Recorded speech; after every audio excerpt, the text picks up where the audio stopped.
ये पुरानी दिल्ली की एक मस्जिद का पत्थर है जो उस गुंबद से 2 दिन पहले हुई एक तेज़ बारिश की वजह से ढह गया। इस गुंबद के अंदर भी बहुत सारी मिट्टी है और उसी तरह कई रहस्य इस एक मस्जिद के बारे में जुड़े हुए हैं। कौन थी मुबारक बेगम जिनके नाम पर यह मस्जिद है, और इस मस्जिद का महाराष्ट्र के पुणे से क्या ताल्लुक़ है?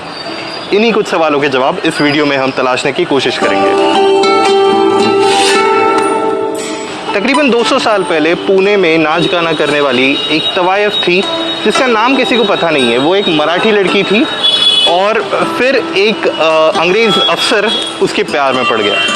डेविड अक्टलनी ये अफसर उस दौरान फिर जब दिल्ली में शिफ्ट किया गया, यहाँ का वो रेसिडेंट जनरल बनाया गया, तब उनके साथ मुबारक बेगम भी दिल्ली आ गई। डेविड अक्टलनी इन्होंने इंडो मुग़ल कल्चर का स्वीकार किया, उसके तहत उन्होंने इस्लाम धर्म का स्वीकार किया और उनके साथ मुबारक बेगम, जिनका असली नाम एक्चुअली पता नहीं है लेकिन ये कहा जाता है कि वो एक मराठी हिंदू लड़की थी, वो भी बन गई मुबारक बेगम।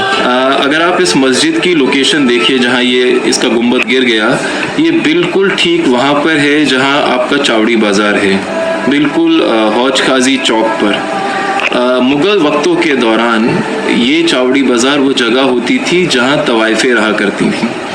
और जब मैं कहता हूँ तवाइफें, तो आप उसको ये ना समझ लें कि वो कोई देह व्यापार की जगह थी। वहाँ शहर के अमीर जाते थे अपने एंटरटेनमेंट के लिए, उनका गाना सुनने, उनका नृत्य देखने, उनका रक्स देखने। तो एक तरह से वो एक एरिया था जिसे आप कह सकते थे बाजार हुस्न। मुबारक बेगम पुणे से आई थी और पुणे में एक ब्राह्मण परिवार से ताल्लुक़ रखती थी और पुणे की एक बड़ी मशहूर तवायफ हुआ करती थी, जिसने बाद में इस्लाम कबूल कर लिया और अपना नाम मुबारक बेगम रख लिया। उसका पूरा नाम इसलिए यूं कहा जाता है, बीबी मराठन मुबारक उल निसा बेगम, और छोटा नाम मुबारक बेगम। मुबारक बेगम को दिल्ली के लोग उन दिनों 1820 के दशक में दिल्ली के लोग मुबारक बेगम को जनरली बेगम भी कहते थे और मुबारक बेगम अपने आप को कुदसिया बेगम भी कहती थी।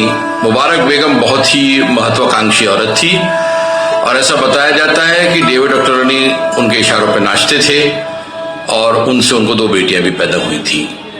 अंग्रेजों के सामने मुबारक बेगम अपने आप को लेडी अक्टलनी कहती थी, जिसकी वजह से अंग्रेज उनसे बहुत ज्यादा चिढ़ते थे, उनको ये बात बिल्कुल पसंद नहीं आती थी। तो दूसरी तरफ दिल्ली के जो मुस्लिम अशराफ थे और मुगल थे, जमींदार, जागीरदार और बड़े बड़े लोग थे, वो सब लोग मुबारक बेगम को इसलिए पसंद नहीं करते थे क्योंकि उनको ये मालूम था कि मुबारक बेगम डेविड अक्टलनी से शादी करने से पहले एक तवायफ थी और वो अपने आप को बड़ी अकड़ और बड़ी शान शौकत से कुदसिया बेगम कहती थी। उन्हें ये बात बिल्कुल पसंद इसलिए नहीं थी क्योंकि कुदसिया बेगम जो टाइटल था, कुदसिया बेगम टाइटल मुगल बादशाह की माँ के लिए ही आमतौर पर रिजर्व करके रखा जाता था। कहा यह जाता है कि मुबारक बेगम की कहीं ना कहीं ये भी ख्वाहिश थी कि वो अपना इतिहास भुलाए और खुद का समाज में एक अहम ओहदा कायम करने की कोशिश करे। इसके तहत उन्होंने या तो उनके शौहर को कहा कि मेरे नाम की मस्जिद बनवाइए, या तो उनके शौहर ने उनकी मेमोरी में ये मस्जिद खुद ही कायम की है, जिसका नाम आज मुबारक बेगम की मस्जिद कहा जाता है।